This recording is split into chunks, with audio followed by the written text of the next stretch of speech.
Hello, Ms. Scott. I'm Paul Navarro, Senior Marketing Director here at Cloudysoft. Thank you for meeting with me today, Mr. Navarro. You can call me Denise. I'm really excited to begin this interview. Me too, Denise. Not often we have such exceptionally qualified candidate this enthusiastic about selling toilet paper. I'm a big fan of your product, and to be honest, working here has been a dream of mine since I was 8. You're joking. I loved your commercials with the bear Snuggles. He was so cute. My mom went out and bought me a stuffed Snuggles that next Christmas, and we were inseparable until middle school when carrying him around made me a social pariah. Okay, let's get this interview started then. If all goes well, maybe I can get Snuggles to hop on in the call. Are you serious? No, he's a bear puppet, but I can show you the closet where we keep him. Anyways, I wanted to start by asking you a few questions about your resume experiences. A few questions on my resume? Yep, just a couple. I don't think that's relevant. Why not? Well, it's not that what's written on my resume isn't 1,000% true. It totally is. Scout's honor. It's just sometimes I worry that in the job process, people get lost on the page. The interview is really the best opportunity for you to get to know the authentic me, not the me carefully outlined and curated on my resume. I agree completely. But I wouldn't be doing my due diligence if I didn't ask. Okay, let's go for it. It says here you have strong computer skills Do. I'm proficient in Microsoft Word and PowerPoint. and that you once hacked into the United States military missile defense system and almost started a war with the Soviet Union. It says what on my Hacked into our military missile defense and almost started a war with the Soviet Union. Yes. Yes, I did. I forgot I mentioned that. Don't normally like to brag. Yes, I did hack into our military's defense system once. Isn't that the plot of the 1983 movie War Games starring Matthew Broderick? I know, crazy, right? I actually only learned of war games as an adult. Funny story. I wasn't allowed to watch Matthew Broderick movies as a kid. Mom wouldn't let me. If I had, though, I probably, no, I certainly would not have accidentally hacked into NORAD. Growing up, my mom thought Ferris Bueller was a bad influence, but could not separate the actor from the character. Parents, am I right?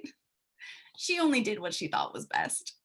My mother did the same thing with the Matthew Broderick movies. Really? It wasn't until I was out of college that I learned the guy from the Inspector Gadget movie was once really cool. And to think I was the only one. Oh, this is interesting. It says here you worked under Lucius Fox at Wayne Enterprises? Yes? Isn't Lucius Fox the name of Morgan Freeman's character from Batman? Oh, this is a different Lucius Fox. And Wayne Enterprises? Different company. It's an incredible coincidence. We get it all the time. So many prank calls. Hello, Lucius? It's me, Batman. Rachel! Oh, this is exciting. It says here you've given a TED Talk. I have? I'm sorry, 3 TED Talks. Yes, that's definitely more accurate. It's always been a dream of mine to give a TED Talk, to be on stage with a PowerPoint clicker and a fancy microphone and speak for 18 minutes uninterrupted. Your resume says here you are best friends with Ted. Would you be able to put in a good word for me? Oh, sure. I'd be happy to. Next time I see Ted, it's hard to get a word in, though. He's always talking. I've had this idea I'm really excited about. Mr. Navarro, No, hear me out. The talk would be about trains. trains? Yes, but think metaphorical trains. Metaphorical trains. Exactly. We are all on a train. You, me, Bill Gates, Elon Musk, everyone. Our lives are a train traveling down a track, a predetermined track. And when people talk about taking risks or changing their lives, they're just switching to another track, to another rail, the same rail line that others have ridden before. It's not just a risk, it's an adjustment. In order to truly take risks, we need to free ourselves from the rails. Elon Musk went off the rail years ago, and well, look at him now. Yeah, look at him. It's not a perfect metaphor, but I am working on it. Maybe if you can put me in touch with Ted, we can workshop the concept. I can't keep doing this. I need to be honest. I'm sorry, I know it was inappropriate for me to ask. I'm sure you get requests like that all the time being a Nobel laureate. No, Mr. Navarro, my resume is exaggerated. Exaggerated? Okay, completely made up, a complete fabrication. The only thing that's accurate is my name, but not my middle name. I'm not a Kennedy. I'm sorry, Denise, I don't understand. I never expected to get this interview. Don't get me wrong. I'm thrilled that I did. I've applied to work at this company 27 times. 27. I wasn't joking when I said working here was my dream job. And I have all of the qualifications Cloudy Soft asks for, and then some. I have the degree, the work experience. I even learned to speak freaking Finnish. I wrote cover letters so deep and personal they could bring a lumberjack to tears. But even with all that, I couldn't get a sniff of an interview. Why was I so unlucky? Why me? So I figured it out. It's the algorithm. The what? The algorithm. No one reads resumes or cover letters anymore. Human resources puts them through a computer, and the computer scans for key words and phrases and spits out candidate scores. Top scores get an interview, the bottom, bupkis. It was around application number 7 when I had this realization. I just had to pick the right words and phrases in each subsequent application. I'd tweak, I'd add, I'd embellish, I'd push the envelope. My resume went from saying speaks some Finnish to fluent in Finnish to ambassador to Finland. And I guess it worked because I'm talking to you. But I've never won 2 Olympic gold medals in biathlon, or graduated from Harvard Medical School, or negotiated a peace treaty between Papua New Guinea and the Solomon Islands.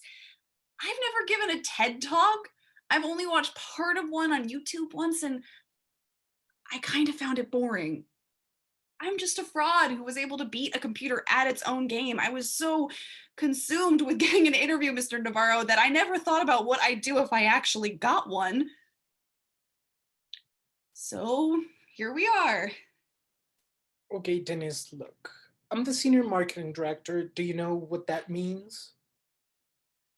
It means I'm slightly above entry level. I'm the senior marketing director. My boss is the executive director of marketing, who reports to the senior manager of multi-channel marketing, who also reports to the junior vice president of I can't keep track.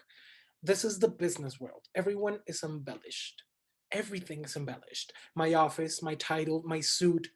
We all just want to feel important. But you didn't make up your title. My credentials are completely exaggerated. No, they aren't. I remember you once hacked into our military missile defense system. That was from a movie. I don't know. I think manipulating the human resources algorithm of $1 billion corporation is way more impressive than hacking a military computer in 1983. For starters, we have much better security. Denise, I think you may have undersold your qualifications. You said this was your 27th time applying for a job here at Cloudy Soft, Yes, sir. and you actually learned Finnish? The listing said it was the desirable skill. Okay, then let's try this again. We'll schedule another interview with your real resume. I have a strong feeling number 28 is the charm. Thank you, sir. Na huomena. See you two tomorrow, sir.